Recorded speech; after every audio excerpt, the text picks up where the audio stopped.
D-Lo 404 Boxing. All right, y'all. So I'm seeing a lot of people talking about Boots Ennis versus Bud Crawford. Going to be next for Crawford. We know Ennis has a fight coming up on the Tank undercard. So we'll see how that plays out.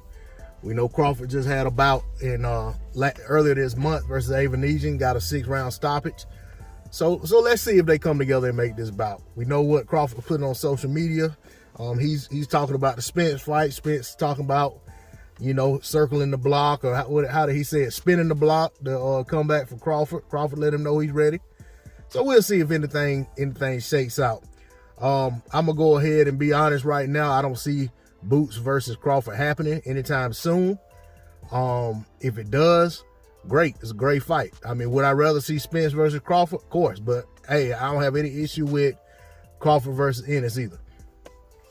My thing is that with all of the talk about Ennis versus Crawford, but you keep seeing every time you hear anything coming out of his camp, even from his father, is that they've submitted paperwork for the IBF. And then he said that they were going to submit paperwork for the IBF again. I never hear him talk about submitting paperwork for the WBO, even though they had some issue about not getting a call for the Crawford fight in December. Looks like to me they already had a fight on deck since they got one in January. But, you know, who knows? Maybe they'd have taken the fight if the opportunity presented itself. But the reality is that they didn't get the opportunity. Nobody disputed that.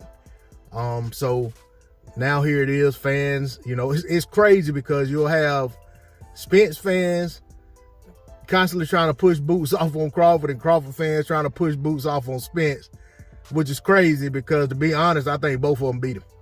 You know what I'm saying? I mean, I could be wrong, but I think both of them beat him. And I think the reality is that I feel like Showtime and Boots handlers know that he's a few fights away from being ready to challenge these guys.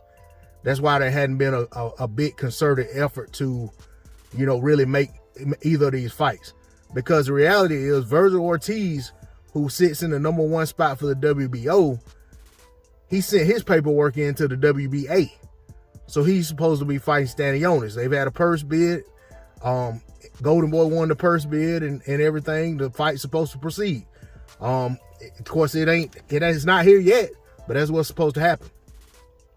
He could have turned in paperwork for the WBO and asked to be made the mandatory next, and, you know, be made the next mandatory. All right, with Virgil out of the way, that's a clear line for Boots Ennis, but yet his side didn't turn in paperwork to the WBO. They're turning in paperwork for the IBF.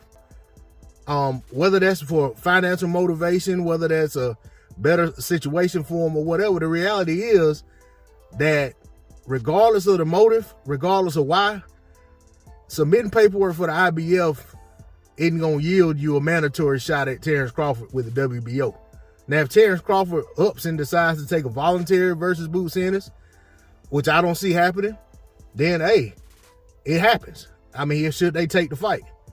But as things sit right now, and with what I'm seeing unfold, this isn't me with some kind of inside information or some, you know, behind the scenes info. This is just looking at what's unfolding out in the public. It looks like to me that Jerron Ennis is making inroads to getting this title shot for the IBF at some point. But I mean, to be honest, that doesn't look like it'll happen. It really doesn't look like it'll happen in 2023, because Errol Spence Jr. is talking about coming back in May or June, and I just don't see any time after that Errol Spence Jr. is going to be making a title defense against Jerron Ennis. If, depending on who he fights in June of 2023 or May of 2023, there could already be another fight lined up after that one. But I don't know. I think if Boots Ennis wants a shot at a title, I do believe that his best bet would be to push for the WBO, because the WBO title was defended, basically the mandatory came down to Sean Porter after Virgil Ortiz passed up on it last year. So Sean Porter got that opportunity when we're talking about November of 2021. So that's over basically that's 13 months ago at this point. So if Jerron Ennis and his team put in paperwork for the WBO to be mandated, for him to be named the mandatory contender, there stands reason to believe that WBO mandatory will be called way before IBF mandatory gets called. But the problem is with Ennis fighting in January, and I think that's an IBF sanctioned bout. What happens then? Does that put him does that really make him the mandatory for the IBF? And then if he gets that, does he want to risk that by going after the WBO? So it's a lot going on. Like I said, I'm not privy to all this extra information.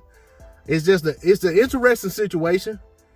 But to me, as a fight fan, if Young Boots Ennis wants a shot at a title, then I think the WBO is the best route for him to go. And I think when the timetable and everything, it could work out perfectly for him. But I think it'll probably be around April, May. So he'll be coming off of a fight in January with about 3 months to turn around and have a Crawford bout, should everything work out that way for him.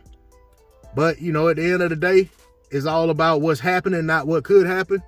And right now, all I see happening is a whole bunch of talking about Crawford, but the actions that they're putting in is saying that they're going after the IBF.